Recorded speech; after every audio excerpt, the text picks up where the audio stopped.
this important hearing. My name is Justin C. Queder, Kweder. I am a resident and registered voter in the city and county of Philadelphia. I'm an attorney. I am barred here in the Commonwealth. I am a volunteer certified GOP canvass observer. I was present at the Philadelphia Convention Center during the pre-canvass, canvass processing, and counting of the ballots cast in this year's general election. I was first present as an observer at the Convention Center and at the count on Election Day. I returned as a volunteer observer to watch the process every day for the next 10 days. I'd approximate I was there for about 85 hours over those 10 days.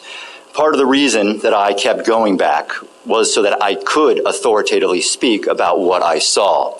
And again, thank you for letting me be here. Because what I saw was problematic, to say the least. I can tell you that I am an eyewitness to many issues and irregularities that were observed in Philadelphia with the processing and counting of the vote. I was a witness to too many issues and irregularities to cover in a brief opening statement. And as such, I will now focus on just two issues that I did personally observe. First, the Philadelphia Board of Elections processed hundreds of thousands of mail-in ballots with zero civilian oversight or observation. The mail-in ballots were handled, processed, opened, and counted in Hall F of the Convention Center. Hall F is a vast room, approximately 350 feet by 350 feet. That's about 120,000 square feet. The Board of Elections erected a fence approximately 50 feet into the hall that ran the length of the room. All observers were corralled behind the fence. More than 100 board workers processed and opened mail-in ballots on the other side of the fence. These masked workers were arranged throughout the 120,000 square feet at a distance from the observers of about 10 feet to more than 200 feet away from us. Unlike what some may have reported in the media, the vast majority, and I'd estimate at least 96% of the board workers were processing mail-in ballots 15 to 200 plus feet from us. Due to the distance of the workers from the erected fences, it was impossible for me or any observer to see what the workers were doing with any type of specificity.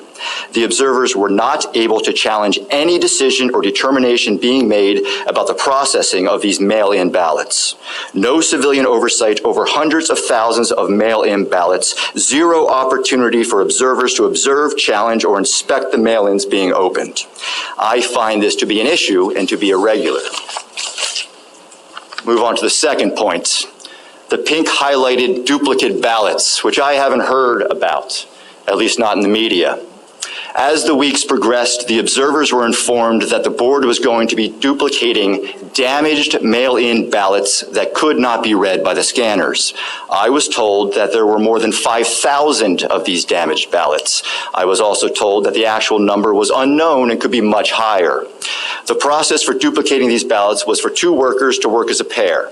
One worker reading out loud what was marked on the original damaged ballot, and the second worker using a pink highlighter to mark the choice on the duplicate ballot. The board's plan then was to run the pink highlighted ballots through the scanners where they would be counted as votes. The board workers did this pink highlighter duplication work over the course of a couple days until thousands of ballots were duplicated with these pink highlighters. On Thursday, November 12th, the observers were informed that the pink highlighter could not be read by the scanners. They all had to be done again.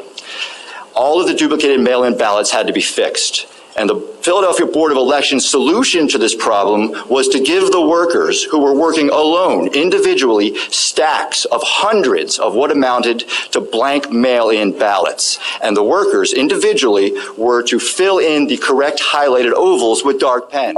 No observation. They were marking thousands of blank mail-in ballots. The workers did this double recreation work for hours before the observers realized what was going on, because we weren't told what was going on. Only when the observers confronted the deputy commissioner about this irregularity was a system set up where the workers would show the observers each double recreated mail-in ballot by flashing it at them for a second from a distance of 6 to 20 feet away, for as good as that was. Thousands of mail-in ballots were ultimately counted in this way. Again, I find this to be an issue and to be irregular. As Senator Mastriano recently said, elections are a fundamental principle of our democracy. Unfortunately, Pennsylvanians have lost faith in the electoral system, end quote. And let me add a quote that Philadelphia City Commissioner of Elections Al Schmidt just made when he said about these recent elections in Philadelphia that these were the most secure and transparent elections in Philadelphia's history, end quote. Now, I wasn't around for every election in Philadelphia's history, but I can tell you as an eyewitness, for 10 days, for more than 80 hours, what I saw was not a secure and transparent election. There are major concerns about the legitimacy of hundreds of thousands of ballots that were counted in Philadelphia.